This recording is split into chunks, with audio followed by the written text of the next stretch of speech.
my presentation, I would like to talk about different models of perception of ideal Muslim in context of the development of Sufism and discussion about Sufism in Dagestan. At first glance, any form of manifestation of subjectivity in Sufism are severely reprehensible. Sufism is not a field for cultivation of the subject. On the contrary, the Sufist must struggle within himself against any manifestation of self in order to come close to the knowledge of the God. At the same time, the theory and practice of Sufism tell us that Sufism, through its appeal to moral imperatives, form a certain behavioral model through its perception of who an ideal Muslim is. I have applied this approach to the study of Muslim subjectivity through behavioral models in my book, which I am finishing now, and which is probably the main result of my more than 20 years of study of Islamic manuscripts. My book is devoted to the explorer of subjectivity of a Dagestani Muslim scholar, Soviet Orientalist Muhammad Said Saidov, on the basis of his personal library and archive. You can do that. A trainer of Dagestani madrasa, Saidov initially pursued a profile of a Muslim scholar with reformist inclinations. The Russian Revolution brought challenges to his mode of self-fashioning, and subsequently he invested much to turn himself into a secular teacher and later a Soviet Orientalist. I examine Saidov's subjectivity through the idea of an ideal Muslim in the context of behavioral models. The behavioral models is not theoretical knowledge that we can see in Islamic sources, but a practical representation based on different views of what it means to be an ideal Muslim. This representation is based on an intellectual landscape that includes wide field of Islamic knowledge. In turn, each model or combination of models is related to such a notion as a persona, an imaginary form specific to time and place, characterized by certain habits, skills, or competences, and interacting with existing models. Alfrid told us about it in the big frame. But I use this approach to the study not all Muslims, but only I concentrate myself to the study of intellectual elite. That is Saidov.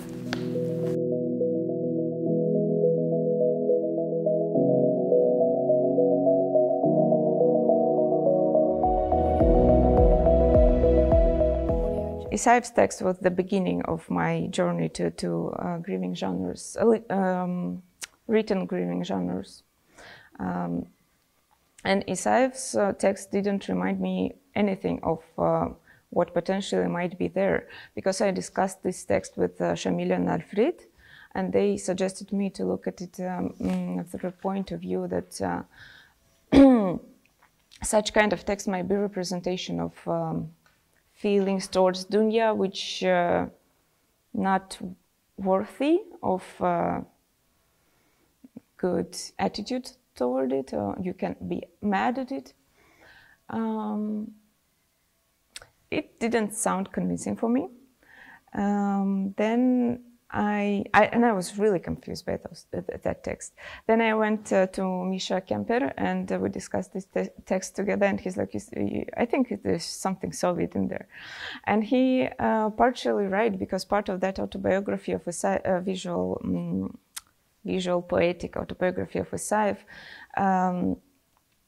includes elements of Soviet persona in other parts of it, and it includes kind of not really certain but Muslim persona, maybe not that very pious, but just a Muslim persona. It is there, but this text is something really different from those two, because it is very emotional, and it doesn't look for developing any persona in this situation, or doesn't look for any representation as someone. It was just, as I see it, it is something that individual wrote to express their feelings and not to get a remedy, but to remind himself or people who will read that there was pain went through and we don't want to forget it.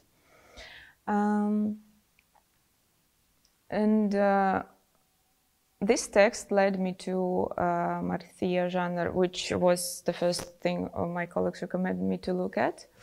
And I looked at it, and Marthia genre is good to look at the ways how there are differences in self-representation when Marthia devoted to some prominent member of the society, and when it's devoted to family members. There are some differences, but Marthia's a lot represents the piety of a person who writes it and the piety of the deceased. And there you can also see different personas which they might uncover, because, for instance, you can see if it's Sufi person or Salafi or something like that, through the ways which they would highlight in another person or dismiss or ignore or don't like or encourage.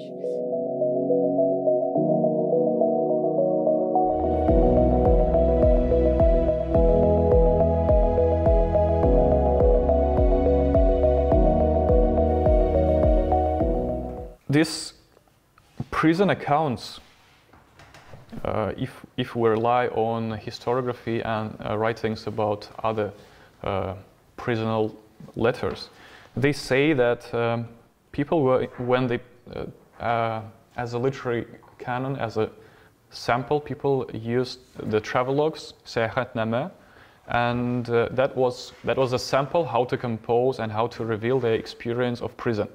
That's why. And this is true. I can confirm based on my sources that there is a kind of overlap.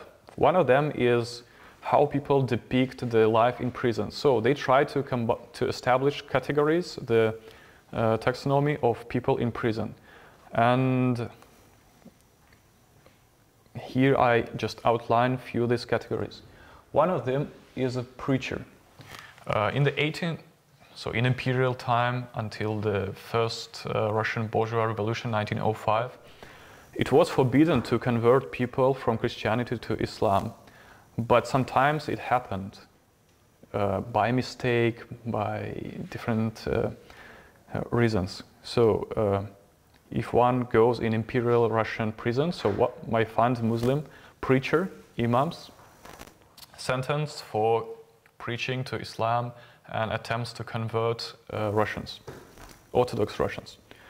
Another group of Muslim prisoners is the protesters, people who were exiled or sentenced for prison because of their uprising against the government. So basically these people came from Caucasia because of the uprisings in 1870s and a bit later. The third group is political prisoners, like Akchura or Ishaki, for their involvement in Russian revolutionary actions movement, their political propaganda against the Tsarism. So these people came to prison in the 20th century.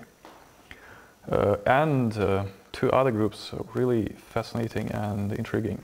Criminals, Shpana, if we call it in Russian. Also Muslims, Tatars, but those who were not so active in bonding with their Muslim peers. So people basically illiterate, and these people didn't really care about Islam, Yusuf, and other images. So subalterns of Tatar domain. And I have to say that none of these literate Muslims in prison, they didn't really care, and they didn't attempt to establish connection to these Tatar criminals.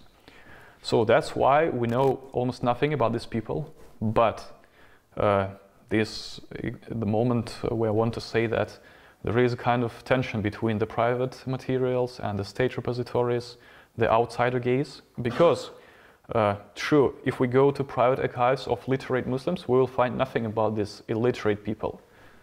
But we can found some and reveal their voices if we go to state archives, to the court archives, and so yeah, these people, so with assistance of bureaucrats, with people in prison, they had to confess and to reveal their crime story, criminal record. And as a successful example of revealing their voices, I can mention just a book of Ilya Gerasimov, Plebeian Modernity, in which he exactly targets these subalterns of Russian society, the people who were basically illiterate, but we can touch their experiences, their life stories from these state repositories. So that's my comment on to what extent the private archive and private materials might be reliable and sufficient source to tell about the experience of people, to reveal the voices of subalterns. And the final group is chaplain imams. So also, this group is almost invisible in private archives. So people will, I don't know why, but probably people were not so active in promoting their status of collaborators with the state. But this is a historical fact that many urban Muslim preachers, imams, appointed imams, they also served prisons voluntarily or for kind of salary. And they went to prison to preach Muslim prisoners and to convince them that everything is going well, so they need to confess, they need to accommodate this situation and to become a better person. Hasan Gatagabashi, who was a Qadi in the Muftiate in the early 20th century, in his autobiography he says that as a student in Kazan he had to go to a neighboring prison and to talk to Muslim inmates because it was required. So he participated in this prisonal system of Russian Empire. And in his autobiography he also reveals that as a Qadi in the Muftiate in Ufa, he took part in this voluntarily society of city's intellectuals who patronized the prison, and he was proud of declaring himself in autobiography that he established a Tatar school inside of local prison.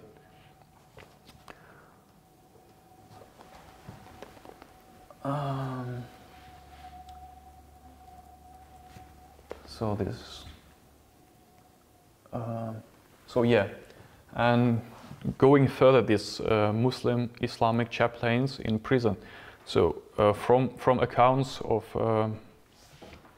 Ibrahimov, Ishaki, and Akshura, we know that the content of this preaching and the activity of these chaplains. So they went to prisoners and so tried to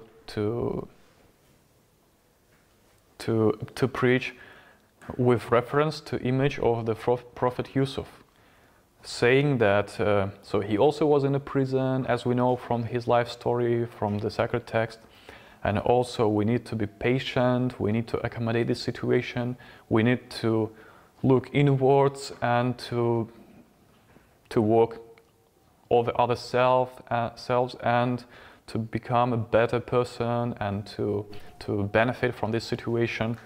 So, and this portrayal and this situation makes me think that prison, in fact, was a place where people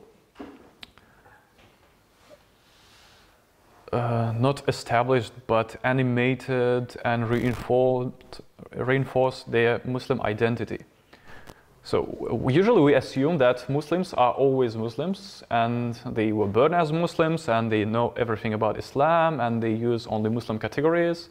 And also that's why we blame mostly, not mostly, but sometimes Soviet projects, Soviet discourses, because they alienated people from their authentic cultural background and imposed from above the ideas of nationhood, and so just alienated these people from their natural background and cultural point of reference. I'm trying to say that, yeah, that's true, but no. And in fact, prison was one of the places where people could recognize themselves as Muslims to reinforce, and the role of these chaplains were crucial. So they repeated, they told these narratives about the Yusuf. I'm not sure that in daily life Muslim people really thought about the Quran and the models of pious Muslims, but this fact that in prison people had to talk about Muslim models of behavior, about the work on the self, this very much reminds me the work of Michel Foucault, the well-known, the Discipline and Punishment, in which he also very briefly mentions the chaplains, the people, the people, Christians mostly, who preached the inmates and motivated them to accommodate and to work, to reinforce this technique of the self, to individualize not only the punishment but the perception of the punishment. So, and because of this, relying on this case of chaplain imams, I would say that prison, in fact, was a place where people became Muslims. And so, yeah, and this is exactly the place where this subjectivity could be reinforced. So, yes, this is true that subjectivity doesn't exist as a natural thing. So, Margaret Thatcher would say, so there is no subjectivity. So, in the same sense as there is no society empirically. But I assume subjectivity as analytical lens, and I can use it if I go to the Muslim prison, to the narratives about the Muslim experience of prison with this lens of Foucault, and knowing about this Islamic models.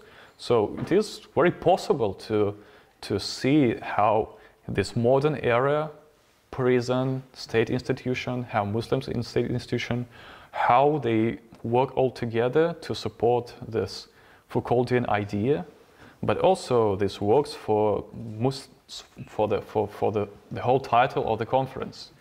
So the Muslim self. Yes, it doesn't exist as a biological fact, but it does exist if we project it as an analytical tool.